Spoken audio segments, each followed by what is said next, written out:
days. Ashok Kajaria, CMD of Kajaria Ceramics, is with us. Mr. Kajaria, hi, good afternoon. I'm reading from a Credit Suisse report which talks about the Gujarat High Court decision on switching to natural gas from coal.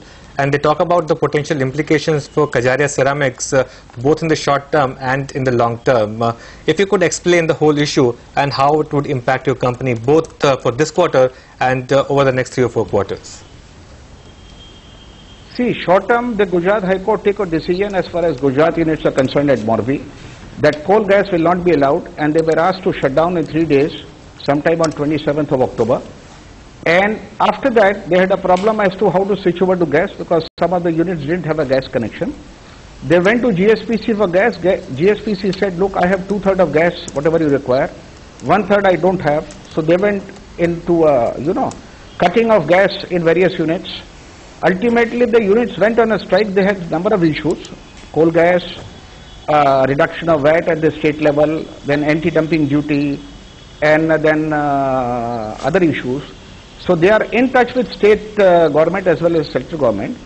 The units went on a strike from 27th of November and they opened on 21st of December. And of course, all the units in Morbi and Himmatnagar were shut down, which definitely affected our units also. Short term it is a problem, but long term it is a win-win situation, because 2 things happened. One, because of this coal gas, there was a lot of pollution in the industry, people did suffer. And coming to gas, everybody will be on the same footing, be it so-called organized sector or the Gujarat. Other issues are being tackled with the, as we understand, with the state government and central government. I think the end result will be positive in the long run. Industry will be in a winning position. Okay. Mr. Kajaria, 2-part question. One, the units were shut only for that 1 month, which was end November to December, and as of now they're operating? Most of the units have started operating. There were some labor issues because a lot of labor went off, but they have started operating.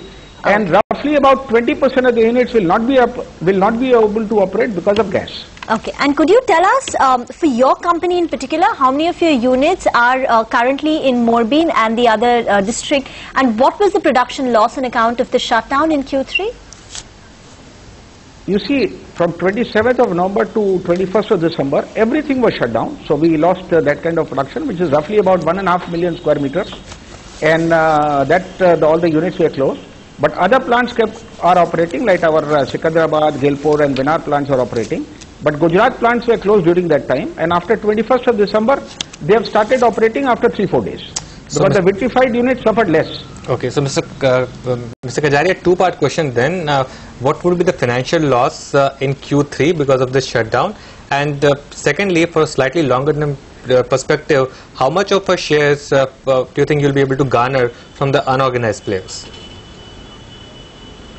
See, long term is positive for a simple reason. The units have started working and we are back to where we were. And definitely the units, all the units are performing at Kajaria at 100% plus. Short term we have lost some because all the 3 units which were there didn't produce. And short term it will have some impact on the 3rd quarter. So you gave a number of 1.5 million square feet, which is the likely production loss. 1.5 million square meters. 1.5 million square meters. 1.5 million square meters. Okay. What is that as a percentage of your quarterly volumes? Roughly about, you can say about 15%, 10 to 15%. Okay.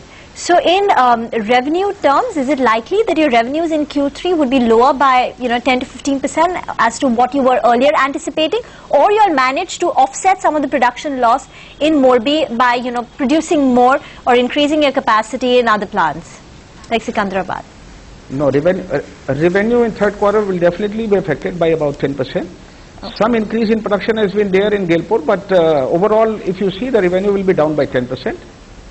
Because whatever we are lost here, we can partly make it up, but cannot fully make it up. So there will be some loss of revenue, about 10%. So would this lower base then act as a catalyst for FY15? I mean, what would be the outlook for FY15 if you could quantify for us in terms of top line and bottom line? FY15 will be very positive. We are looking at a growth, as we have always said. Industry is growing at 13 to 14% as far as ceramic tile industry. Kajaria is working at about 18 to 20% revenue growth. And I am sure that we will be able to do 18 to 20% without any problem as far as FY15 is concerned.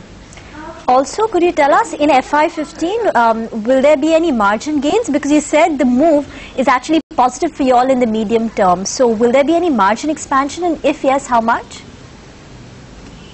FY15, we are looking at a positive scenario for two reasons. After the strike, because the units have switched over to gas, they have increased some prices, which should be felt in the market very shortly. And I am sure there will be some marginal gain in margins in FY15, because overall, as you see, 13-14 has been a tough year for real estate and for all of us. All right, Mr. Kajaria, thanks a lot for your time. Wish you luck for the rest of the year and for next year. Thank you. Thank you. Let's take a break.